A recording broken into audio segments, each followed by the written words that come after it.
Cette semaine, je rencontre Nathalie Larocque de Tourisme Saurois. Restez à l'écoute parce que c'est l'été puis il y a des activités. Et moi, je me suis invité au souper des seigneurs qui s'inscrit dans le cadre des 22e seigneuriales de Vaudreuil-Dorion. All right.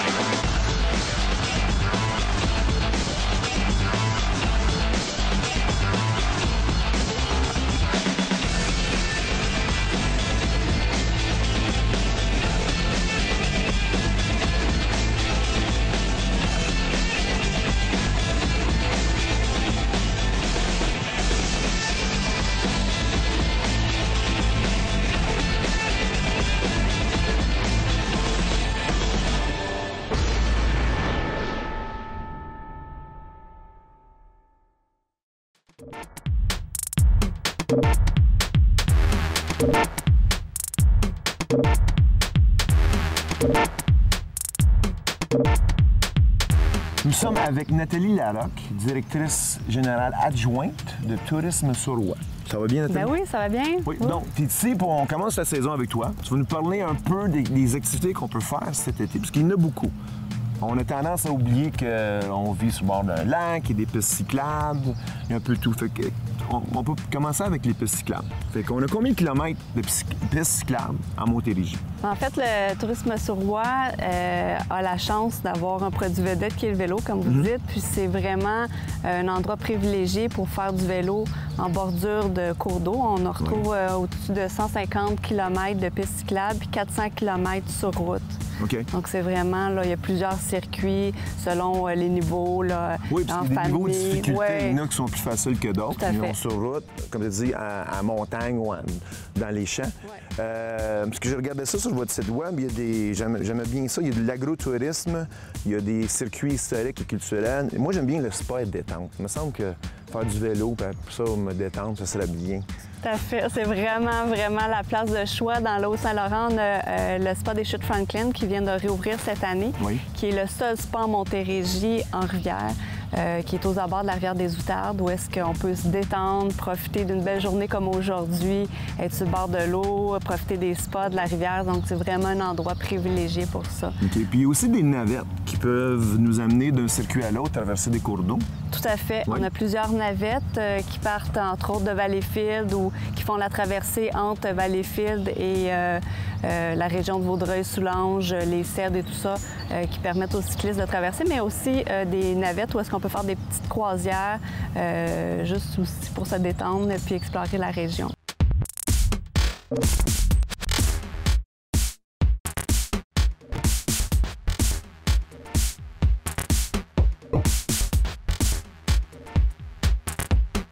Donc, Nathalie, il y a eu des améliorations qui ont été faites au circuit du vélo. Est-ce que tu peux nous en parler un petit peu? Oui, tout à fait. À chaque année, on essaie d'améliorer les circuits. Puis cette année, il y a un tronçon entre Sainte-Martine puis Ensemble qui a été rajouté. Puis il y a aussi une partie entre Sainte-Martine et Beauharnois qui a été asphaltée. Donc, ça nous fait un 30 km de plus au niveau des pistes cyclables du Saurois. OK. Puis ça, c'est gratuit, là. On part, puis on amène nos vélos. Ça coûte rien. Non, tout à fait. Vous partez, la petite famille ou en couple, entre amis, votre petit lunch, ou vous pouvez arrêter aussi un peu partout là, pour prendre une petite pause santé ou les spas, comme on disait tantôt.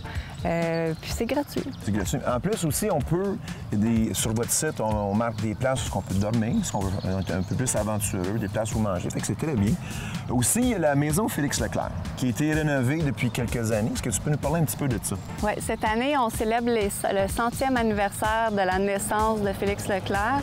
Donc, cette année, la maison Félix Leclerc a été complètement rénovée et on a rajouté un centre d'interprétation où est-ce qu'on va pouvoir avoir de l'information sur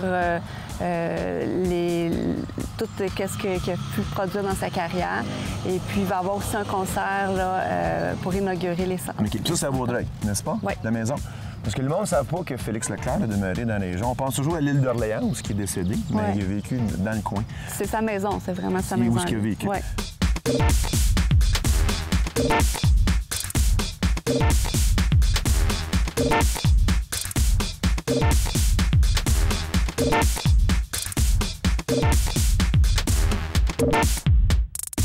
Aussi, Nathalie, il y a un festival de cirque. Tout à fait. Dur à croire, oui, un festival de cirque dans la région. Tout à fait. En fait, c'est le Festival international de cirque de Vaudreuil-Dorion. International, tout le monde, vous l'avez entendu? Qui célèbre cette année. Oui.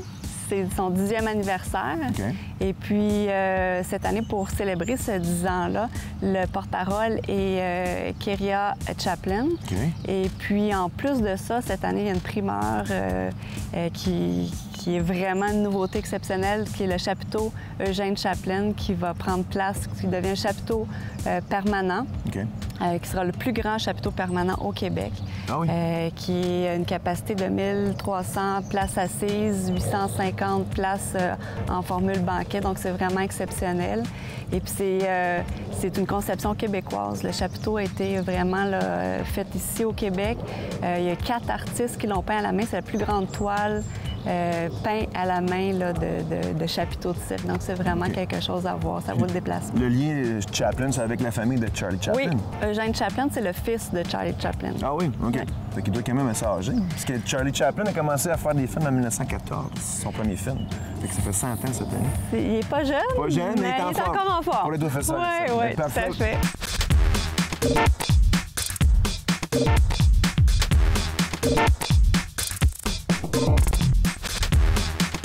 Donc, pour plus d'informations, parce qu'on pourrait parler pendant des heures et des heures, qu'est-ce qu'il y a à faire dans la région, c'est vraiment une belle région. Est-ce qu'il y a un site web où est-ce que nos téléspectateurs peuvent aller pour voir les activités et des vidéos et quoi que ce soit pour l'information? Tout à fait. En fait, c'est le site tourismesurroi.com où est-ce qu'on trouve toutes les catégories par thème. Entre autres, tous les circuits vélo se retrouvent dans la section vélo. Parfait. Bien, merci beaucoup, Mme Larocque. Ça me fait plaisir. Passez un bel été. Merci, vous aussi.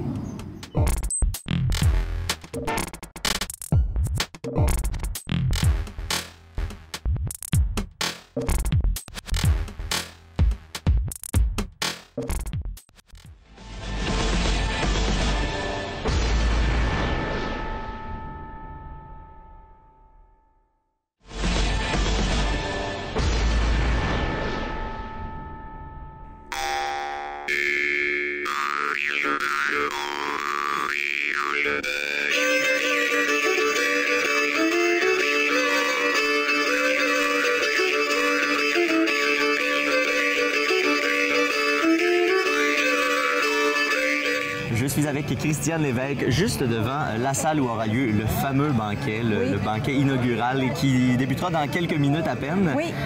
J'imagine que vous êtes fébrile à ce moment-là en tant qu'organisatrice de l'événement. Absolument. Donc, c'est la 10e édition du Souper des Seigneurs, mais c'est la 22e édition des Seigneuriales de Vaudreuil-Dorion. Donc, oui, sous le Grand Chapiteau aura lieu le Souper des Seigneurs où est-ce qu'on attend plus de 150 convives. Et en quoi ça consiste, le Souper des Seigneurs? Un grand banquet, la grande fête. Un grand festin.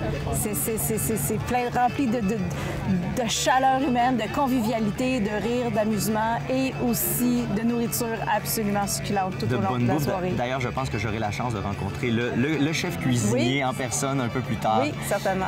C'est quoi les autres activités qui attendent les gens en fin de semaine? En fin de semaine, demain, on a l'exposition des marchands. En fait, les marchands, les exposants agroalimentaires vont être présents.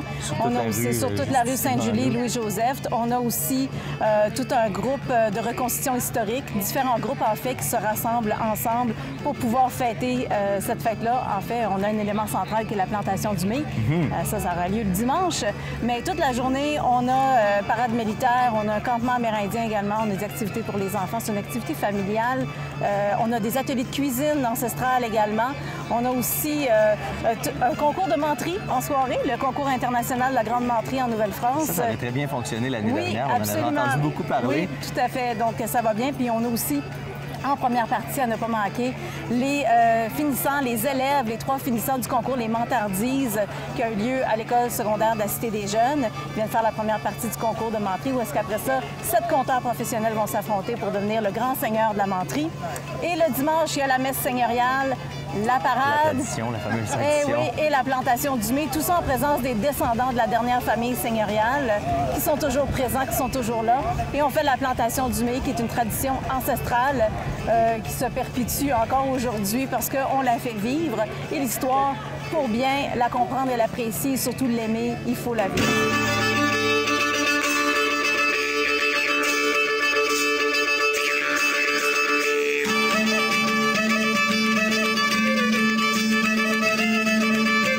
On en a parlé un peu plus tôt, on a parlé du fameux banquet et comme dans tout bon banquet, ça prend un très bon cuistot et j'ai avec moi l'aubergiste La Lumière en personne. Merci de te prêter à ce jeu que tu dois trouver un peu bizarre. Parler qu'un gros œil, c'est la première fois que je parle un œil gros de même. Ben c'est ça, faites-nous confiance, mais il faut parler dans le gros œil, c'est pas dangereux, il arrivera rien, je vous le promets. Puis il y a plein de colons là-dedans, ça a l'air. Il y en a plein. De l'autre côté, là, il y en a plein de colons, il faut envoyer la main aux colons. Salut les colons, salut les colonnes. Voilà. Les seigneurs et les seigneuses aussi, là. On vous expliquera après le reportage que on vous insulte pas en ce moment. Là. Non, pas du tout. Alors... je supervise le souper des seigneurs. Depuis, ça, c'est un gros événement, ça. Oui, c'est le premier événement des seigneuriales. On ouvre les seigneuriales avec ça. Ça fait déjà un dixième de siècle qu'on le fait. Le souper des seigneurs, c'est un souper qui est offert sous marquise comme ça. Cette année, c'est sous la supervision du chef de l'Auberge du Dragon Rouge, qui est Marc-Antoine Nadeau. Moi, je suis là en tant qu'aubergiste, je fais des opérations générales, ce qui m'assure que les gens, s'ils mangent avant de déboutonner, puis ils boivent à langue décraquée. Et vous avez des invités de marque aussi pour ce banquet-là. Vous avez des gens importants. Alors, vous devez d'offrir un menu relevé. Oui, ça prend au moins 3 fourchettes. Ça a l'air, il y a rumeur que le roi lui-même est supposé de passer. Il se pointerait ici. Ça a l'air. Je suis là pour la classification des 3 fourchettes, moi. Et comment on se prépare, comment un bon cuistot se prépare là, pour accueillir un roi, pour accueillir la royauté? Ça commence par la bonne chasse. La bonne chair après. Parce qu'il faut bien que tu chasses ton produit. Ton marmiton va bien le préparer. Il va le mitonner pendant 2-3 jours. Tu sais, la viande, tu traites aux petits oignons, tu amasses un peu pour qu'elle soit douce. Puis, une fois que tout est bien prêt, tout bien ardu là, là, on prépare la grande feste. Que ce soit aussi beau visuel, parce qu'il y a de la musicale pour les oreilles, c'est beau à l'œil, c'est beau à l'oreille, c'est beau partout, c'est bon sur la langue, puis on mange avant de déboutonner.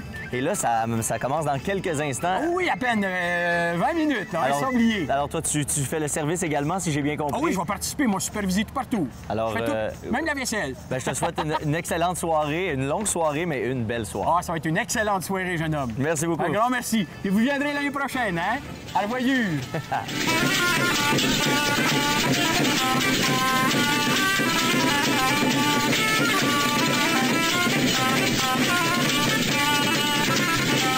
Je suis maintenant en compagnie d'Éric Michaud, le porte-parole officiel depuis combien de temps maintenant? C'est ma 5e année comme porte-parole. Ma 10e année quand même au seigneurial. Ouais. Alors donc tu connais le tabac, tu connais comment ça fonctionne. Et là j'ai vu que tu as une pipe et c'était pas une joke de tabac. Non, on fait pas de farce avec ça. Non, on fait pas de joke avec le tabac, c'est un sujet sérieux. Mais qu'est-ce qui t'a amené à être porte-parole, premièrement, de cette activité-là? Comment t'as approché pour ça? Bien, comme j'étais là depuis au moins 5 ans, donc j'animais toutes les soirées, les soupers des seigneurs, j'animais les autres ateliers. Je suis assez impliqué dans la région avec l'école de Cité des Jeunes, entre autres, où je viens faire des ateliers de conte et de menterie. J'ai de la famille dans la région. Ils ont fait, parfait, je pense qu'on a notre porte-parole. Et j'ai accepté, j'étais très content d'accepter ça. Et oui, tu portes fièrement le flambeau depuis plusieurs années. L'année passée, on t'a vu sur les grands panneaux publicitaires, sur les affiches. C'est comme ça que ma famille a de mes nouvelles. Quand il est pas sur le bord de la route, il est vivant, on est correct. C'est ça. Et puis, tu disais justement, tu nous as amené sur le sujet du concours de menterie. Ça a été quelque chose qui a pris beaucoup d'envergure. L'année dernière, on en a entendu beaucoup parler. Et cette année, vous retentez l'expérience. Et c'est toi encore qui mène ça de main de maître. Absolument. Ça va être notre 4e édition cette année du concours international de la menterie en Nouvelle-France. Et il y a plusieurs concours de menterie qui existent à travers la province. Moi, je suis président fondateur aussi de la Confrérie des menteurs du Québec. Donc, moi, je vais être là à titre d'animateur. J'ai gagné la première édition. Alors là, maintenant, je me suis retiré, j'anime. Il faut laisser une chance aux autres. Ben, tu sais, maintenant, faut pas le dire, là, mais c'est un peu ça. Mais non, on a de l'excellent. On a vraiment un calibre extraordinaire, ce concours-là. Un niveau vraiment international. Pour avoir été en Belgique, pour avoir été en France, participer à ces concours-là, on a reçu des Français, on a reçu un Belge l'année passée qui est venu, qui a fini deuxième d'ailleurs. Oui. Et c'est du très, très haut calibre. Eux-mêmes le voient, qui font « Oh oui, ici, là, c'est à faire ».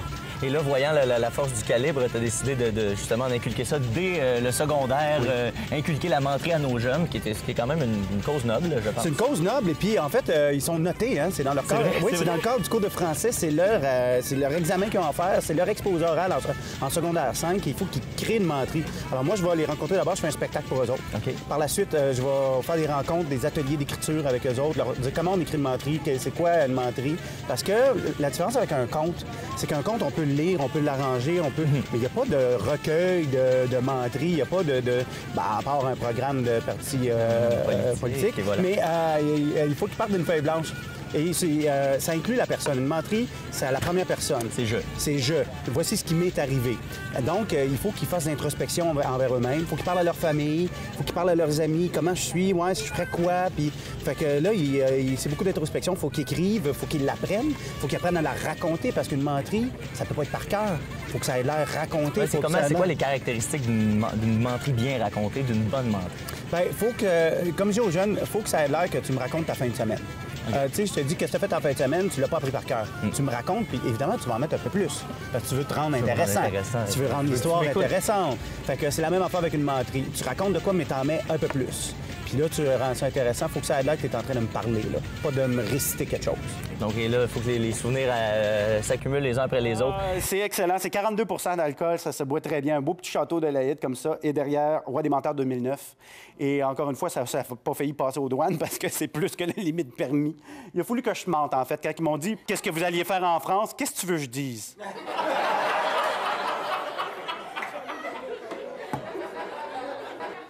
J'allais participer à un concours de menterie.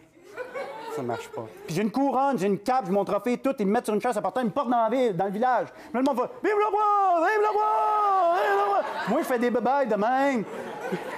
Il y a personne qui va me croire. Toi, quand tu as gagné ton concours de menterie, est-ce que tu t'es inspiré de quelque chose qui t'était déjà arrivé, que tu as modifié ou si Absolument. Oui? Entre autres, quand j'ai gagné cela en France, je me suis inspiré de ce qui m'est arrivé chez les Inuits quand je suis allé compter à Iqaluit, au Nunavut, où est-ce qu'on m'a fait manger de la viande de phoque crue. Mais c'est vraiment pas bon, là. Fait que là-bas, ce qu'ils font, ils frottent la langue des bébés avec une pierre de toundra, 1 ou 2 fois par jour. User les papilles gustatives. Comme ça, quand ils sont en âge de manger de la viande crue, ben c'est une méthode de survie pour eux autres. Mais moi, j'avais une semaine, fait que j'ai accéléré le processus. Fait que je me suis scrappé les papilles gustatives complètement. Puis je raconte comment j'ai trouvé le remède en France, justement. Il fallait que je boive de l'Armagnac. Fait que c'était ça.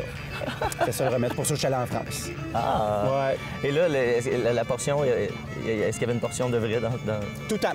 C'est, en fait, sur les menteries, ce que je redis souvent aux jeunes puis aux gens qui je leur dis, essayez de trouver de quoi qui vous ressemble, de quoi qui n'est pas trop loin de vous, de quoi qui...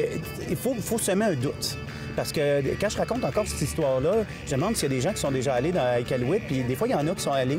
Fait que je dis, bon, ben ils vont me dire que j'ai raison. Il y a un seul chemin qui fait le tour. La seule rue pavée s'appelle le Queen Elizabeth II Drive. C'est quand tu veux vraiment. Puis là-bas, il y a un centre francophone à Iqaluit qui s'appelle The Francophone Center. Oh, c'est déjà. Et puis les gens qui sont déjà allés, oui, c'est vrai, je suis allé, il y a ça. Fait que là, ça sème un doute. Ah, voilà. Qu'est-ce qui est vrai puis qu'est-ce qui est pas vrai dans ce que je dis? Fait que c'est tout le temps bon de baser sur des trucs qui sont vrais.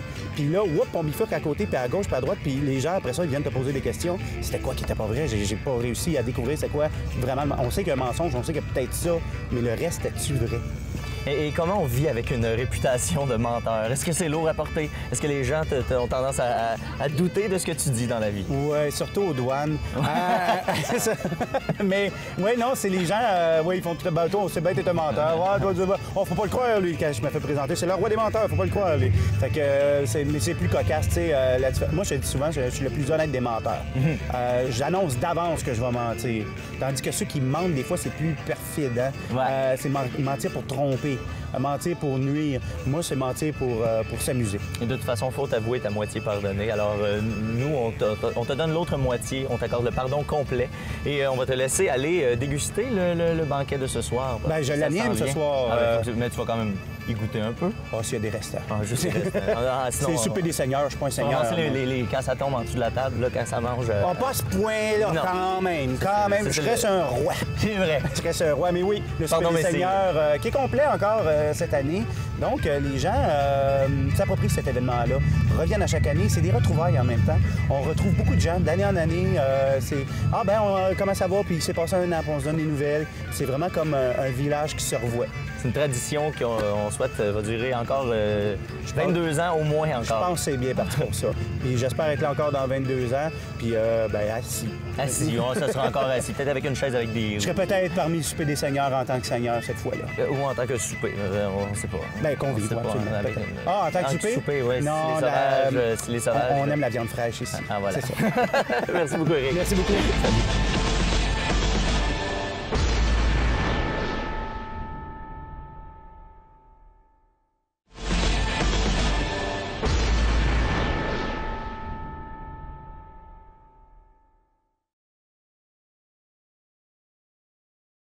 C'est la chronique Mathieu Wood.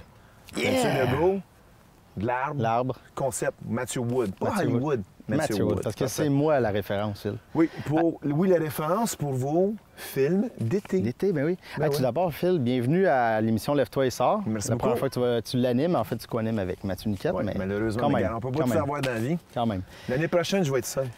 C'est comme ça, tu fais ta place tranquillement. Ouais, on élimine les autres. Divide voilà. and conquer. Bon. Hey, Phil, Tu étais voir quel film pour nous je cette suis semaine? allé voir le film Edge of Tomorrow, en français, Un jour sans lendemain. Ouh, un peu comme notre vie. Un peu comme... Un petit peu. Ben, quasiment, oui, quasiment. OK. C'est avec Tom Cruise et Emily Blunt. C'est réalisé par Doug Liman. Il avait fait le premier Jason Bourne. Ouais. Il a fait aussi Monsieur et Madame Smith avec Brad Pitt. OK. Alors, quand même un très bon réalisateur. Il nous a fait des bons films. C'est une histoire, en fait, c'est dans un futur proche. On n'a pas la date, mais il y a une guerre sans lendemain, en fait, qui se déroule sur la Terre, sur le continent européen, en fait. Et c'est une guerre entre Wow. les humains et des entités extraterrestres qui sont appelées les mimiques. OK. Les entités, c'est des robots. Oui, ouais, à peu Non, près. Ben, il y a rien oui. de pire qu'un robot de nos planètes, de l'espace. Oui, évidemment. Ouais. Et là, on suit l'histoire de Major William Cage, joué Mm-hmm. par Tom Cruise. Et en fait, il est obligé à un moment donné d'aller se battre. Même OK. si c'est pas... Lui, c'est plus un gars un porte-parole, tu sais, un gars des communications. Un gars de... C'est ça. Mais finalement, il est obligé d'aller se battre. Et là, il se fait tuer sur le champ de bataille. Oh, ça Par commence contre, mal le film. il ça se finit là? réveille Ah. 24 heures avant. Et Ah, là, il comme- est obligé de répéter la même journée. Ben, c'est comme jouer de la marmotte avec Bill Murray. À peu près. OK. Mais OK. je dirais pas pourquoi. Il y a quand même une belle introduction. Lui, il a de la pourquoi. misère sur le terrain, De la misère. terrain de bataille. Mais ce qui fait, vu qu'il se réveille, il répète tout le temps la même journée, bien, là, il va pouvoir commencer à s'entraîner. Avec l'aide de Rita Vrataski, jouée par Emily Blunt, Ouais. qui, elle, a déjà eu ce pouvoir-là, mais OK. elle l'a perdu. Fait qu'elle Ah. comprend, puis là, elle est en train de l'entraîner. On comprend, c'est ça, le Donc, film. elle est bonne. Elle est bonne. Elle est bonne, elle sait comment se battre. Ben, un c'est- peu comme Uma Thurman dans À ses peu films. près. Oui, Ouais. elle me faisait penser à Uma Thurman. OK. J'aime ça. En passant, le film a été numéro 1 au box-office au Québec, Ouais. mais 4e aux États-Unis. Ah. Puis il a été numéro 1 partout dans le monde, sauf aux États-Unis. Est-ce qu'on a encore la misère avec Tom Cruise? Je Vous êtes pense un que petit peu- oui, je pense Ah, que ouais. oui. Je pense que oui, mais pourtant, il nous offre des bons films depuis Ouais. quelques années, même s'il n'y a pas la même force d'attraction, si on veut dire, au box-office. Mais c'est quand même un film intéressant. La bande-annonce était sur la musique de This Is Not the End, Fieldwork, une musique électronique très planante. Ça nous annonçait un film un peu qui détonne. OK. Mais malheureusement, c'est pas ce que le film nous offre. Tu sais, la bande-annonce, c'est pas ce qu'on a. Il y a quelque chose qui détonne de ce côté-là. Je m'attendais à quelque chose d'un peu plus grandiose, un peu plus planant, envoûtant. Mais finalement, on a affaire à un film qui est quand même bien fait, on va se le dire. C'est un film d'action. Mais c'est un film normal d'action. Tu sais, il y a pas, OK. ils ont pas. C'est un grand défaut pour moi. Ils n'ont pas osé aller plus loin dans l'espèce de travail dans le temps, de retour. Ils ont gardé ça très facile d'approche. OK. Le montage est excellent par contre. Hein. C'est très drôle. Il y a des bouts que justement on joue parce que vu qu'il meurt souvent puis qu'il recommence, on joue beaucoup avec ce gag-là. Qu'il va faire quelque chose d'anodin, puis là, ça flash, puis tu sais, finalement, on comprend qu'il est mort. Tu sais. Parce que moi, j'ai entendu dire de mes sources, j'ai pas Ouais. juste toi comme source, que Emily Blunt, elle est très bonne dans le film. Elle est excellente, là-dedans, Ouais. excellente. Tom Cruise, c'est sûr qu'il a un peu sur le pilote automatique, mais il est tout le temps au minimum bon. Tu sais, il est pas, c'est pas un mauvais acteur, Non, non. mais c'est vraiment Emily Blunt, elle a comme quelque chose, là, elle a une force tranquille dans ce film-là. Puis même si c'est pas une fille qui, tu sais, elle a pas une musculature imposante, mais tu y crois qu'elle est capable de tuer des robots extraterrestres. Ouais, elle a comme un côté, un petit peu côté cogneur, très intéressant. Par contre aussi, on sent pas tant la menace, je te dirais, tant que ça des extraterrestres. Tu sais, je me sentais pas comme il faut qu'il sauve l'humain. Tu sais, on non. voit l'engrenage du film que. OK. T'es un petit peu moins embarqué que c'est ça. d'habitude. T'aurais aimé Ouais. plus embarqué Par dans le contre, scénario. c'est 2 heures bien tassées. Je me suis pas ennuyé. Mhm. C'est un divertissement globalement intéressant. C'est juste qu'on s'attendait à plus. On aurait aimé en avoir plus, mais on en a pour notre argent. OK, Tu sais, parfait. on a un divertissement intéressant. Puis, Mathieu, vu que c'est le cinéma d'été, Oui. comment est-ce qu'on lui donne de rhum slush sur 5? Rhum slush. Un rhum slush, On a combien? donné 3. 3 rhum slush? Oui. Ça commence bien l'été, tranquille. C'est un petit film. Écoute, dans 2 mois, on n'en parlera plus de ce film-là. OK. Mais si vous cherchez, si vous savez pas quoi aller voir, vous hésitez entre ça et un autre film, allez-y, vous allez avoir du plaisir. Parfait. Le Ok. temps que ça passe. Merci beaucoup, Mathieu. Ça fait plaisir. On se revoit la semaine prochaine. Yes. Voici maintenant les suggestions de sortie de l'équipe de Lève-toi et sors pour cette semaine. Tout d'abord, les différents marchés publics sont maintenant ouverts un peu partout dans la région et ce depuis le 6 juin dernier. Vous avez donc la chance d'aller découvrir ou redécouvrir toute la fraîcheur et la diversité des produits offerts par les producteurs locaux dans une ambiance chaleureuse et conviviale. Fait intéressant à noter, c'est dans notre région que l'on produit 40% des légumes du Québec ainsi que 17% de la production québécoise de pommes. Vous pouvez trouver toutes les informations à propos du marché public le plus près de chez vous en vous rendant sur le site gardemanger-du-québec.ca. Et dans le cadre de l'ouverture de son marché public, la Ville de Beauharnois a décidé de faire d'une pierre deux coups en lançant officiellement sa programmation estivale que vous pourrez retrouver dans la section Citoyens, Loisirs et Culture du site web de la Ville. Restons dans la région de Beauharnois puisque c'est ce samedi 14 juin qu'aura lieu la toute première croisière découverte entre Châteauguay et Beauharnois. Cette activité vous permettra de monter à bord de l'embarcation L'Explorateur dans le but de découvrir autrement la rivière Châteauguay, le lac Saint-Louis, les îles de la Paix, la centrale hydroélectrique ainsi que le canal de Beauharnois pour ensuite vivre une expérience unique une fois arrivé à destination. Cette semaine, on vous propose un départ à 11 h de l'île Saint-Bernard pour ensuite aller déguster un brunch savoureux à l'Hostellerie du Suroît située à Melocheville. En après-midi, c'est une balade archéologique animée ainsi qu'une simulation de fouilles sur le site du musée de la Pointe-du-Buisson qui vous est offert. Le coût de cette journée est de 42 $ pour les personnes âgées de 13 ans et plus et de 20 $ pour les 4 à 12 ans. C'est totalement gratuit pour les enfants de 0 à 3 ans. Pour avoir toutes les informations relatives aux différentes croisières offertes cet été, rendez-vous au www.îlesaintbernard.com ou sur le site de la Ville de Beauharnois. Et en terminant, je vous mentionne que le Récréoparc de la Ville de Sainte-Catherine ouvre officiellement son secteur plage dès 10 h ce samedi pour toute la période estivale. Cette plage est inscrite au programme Environnement Plage du ministère du Développement durable, de l'Environnement et des Parcs, ce qui vous garantit un lieu sécuritaire et une eau de qualité. De plus, le site est surveillé par des sauveteurs compétents et professionnels afin d'assurer la sécurité de tous les usagers. D'ailleurs, dans l'édition de la semaine prochaine de Lève-toi et sors, on vous diffuse un reportage à propos du Récréoparc de la Ville de Sainte-Catherine. C'est donc un rendez-vous la semaine prochaine pour une autre édition de Lève-toi et sors.